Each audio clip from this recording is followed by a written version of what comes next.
ચાલો નમસ્કાર મિત્રો। તો આની પહેલાના પ્રકરણમાં આપણે જે સંબંધના દાખલા શીખ્યા ને કે માસા માછી સાળો સાળી સુંદર કોને કહેવાય સુંદર કોને કહેવાય એ બધું આપણે જોયું હતું। તો હવે એને લગતા આપણે દાખલા શીખવાના છે। તો ચાલો સૌપ્રથમ આપણે એ રકમને વાંચતા જઈએ।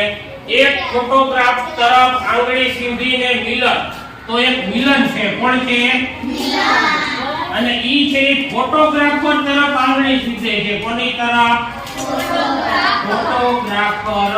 એટલે આ છોકરો છોકરી ગમે એ હોય, કઈ એવું જરૂર ન હોય ફોટા પાડે ઈ છોકરો જ હોય, એટલે ફોટોગ્રાફર આપણને કીધું છે। ફોટોગ્રાફર તરફ આંગળી સીધીને એમ કહે છે કે આ ફોટોગ્રાફર છે ને ઈ મારા દાદાના એકની એક પુત્રની પુત્રી છે। એકની એક આ પુત્ર અને પછી એના ઉપર દાદા આવશે।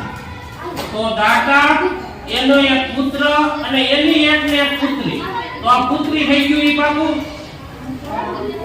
એ પાકું થઈ ગયું ને કે આ મિલન છે એમ ફોટોગ્રાફર ને કહે છે કે મારા એકના દાદાના એકના એક પુત્રની એ પુત્રી છે। ફોટોગ્રાફર ને એમ કહે છે તો એ પુત્રી છે એ પાકું થઈ ગયું। તો ફોટોગ્રાફર ની છોકરી મિલન ને શું થાય? ચાલો આ મિલન ને શું થાય? મારા દાદા એ તો કહી દીધું ને, મારા દાદા તો કહી દીધું, તો આ એના પિતા થાય, પિતા થાય ને। તો આ શું થાય? એનું બને શું થાય? તો કયો ઓપ્શન છે?